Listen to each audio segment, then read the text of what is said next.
जो importance of skills along with degree है, उस टॉपिक पे अगर बात करें तो आज हो क्या रहा है कि टीयर 2 टीयर 3 सिटीज में जो स्कूल ऑफ थॉट्स है, बच्चों को जो स्कूलिंग मिल रही है, उसके बाद वो कॉलेज कर रहे हैं, डिग्री कर रहे हैं, तो उसमें ये है कि या तो वो साथ में कोई प्रोफेशनल कोर्स कर रहे हैं स्कूल कॉलेज के, या फिर कॉलेज से निकलने के बाद उनको उसकी जरूरत पड़ती है।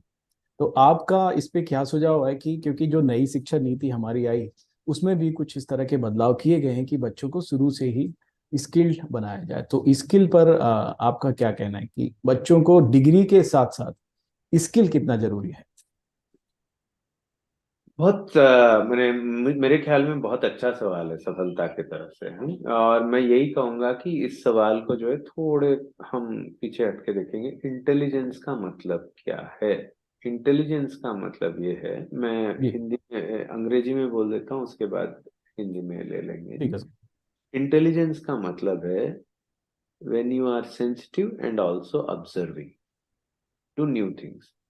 मतलब अगर आप बहुत गौर से देखेंगे नई नई चीजों को और ऑब्जर्व करेंगे और उसको सेंसिटिवली उसको जो है अपने इसमें ले लेंगे, तो वो वाजबी बात है कि आपकी इंटेलिजेंस बढ़ेगी ही बढ़ेगी।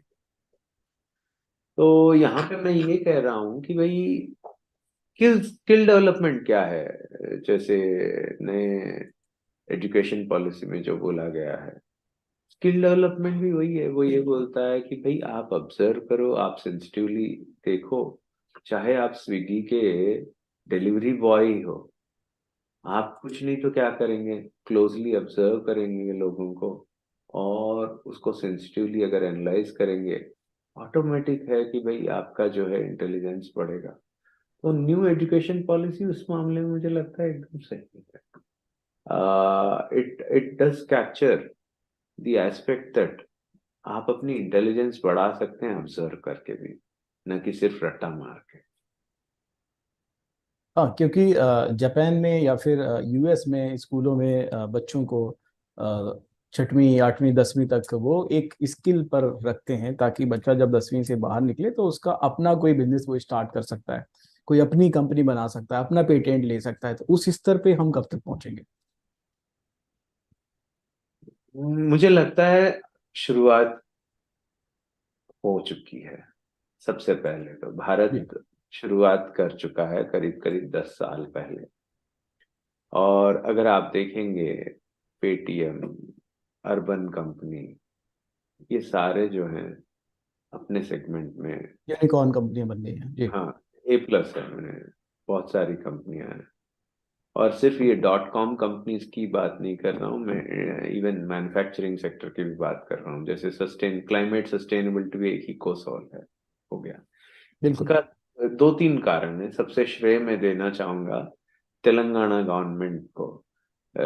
और दूसरे सारे दो तीन जो और भी सरकारें हैं, जहाँ पे हैदराबाद, बैंगलोर, पुणे और ये सब जगह पे जो काम हो रहा है, खास करके जैसे गवर्नमेंट ऑफ तेलंगाना ने क्या किया, उन्होंने एक टी हब क्रिएट किया है, तेलंगाना हब।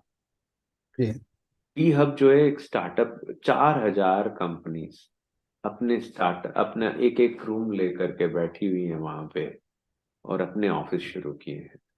जहाँ पे यंग जनरेशन को बोला जाता है, आप आओ, आपको आपके पास सिर्फ आइडिया होना चाहिए और इच्छा होना चाहिए, आप आओ। आपको जो है यहाँ पे 10 फंडिंग एजेंसीज भी मिल जाएंगी, 10 बैंक भी मिल जाएंगे, 10 लॉ के एक्सपर्ट्स भी मिल जाएंगे, 10 जो है और भी एडवाइजरी सर्विसेज भी मिल जाएंगी कि भाई क्या टैक्स लगेगा, क्या नहीं लगेगा, वगैरह वगैरह, वो सारा हेल्प मिल जाएगा। इवन आपको जो है खाने पीने की भी पूरी वहां पे सहूलियत है। आपने उस तरह का एक इकोसिस्टम कर लिया, मैं मुझे अचंभा नहीं होगा अगर टी हब जो है सिलिकॉन वैली के को 10 साल में पार कर लेता है। तो सिलिकॉन वैली स्टार्ट मैंने एक होता है ना, ये सोचा जाता है कि भाई स्टार्टअप का एक कैपिटल है और वहां पे ही बिल्कुल। हो सकता है कोई भी बड़ी कंपनी, ये और जगह नहीं हो सकता है। मैं बोल रहा हूँ उन मित्रों को और जो लोग समझते हैं भारत में नहीं हो सकता है सब चीज की, आप एक बार टी हब जाके देखिए दुनिया किस तरह से बदल रही है, भारत किस तरह से बदल रहा है। वहां पे इतना इतना बदलाव है और इतना स्टार्टअप का एनवायरनमेंट है कि खुद मर्सिडीज ने जाके एक ऑफिस लगाया, खुद बोइंग ने जाके एक ऑफिस लगाया, रोल्स रॉयस ने भी एक ऑफिस लगाया, गूगल का भी ऑफिस है, तो हर कंपनी, माइक्रोसॉफ्ट का भी ऑफिस है।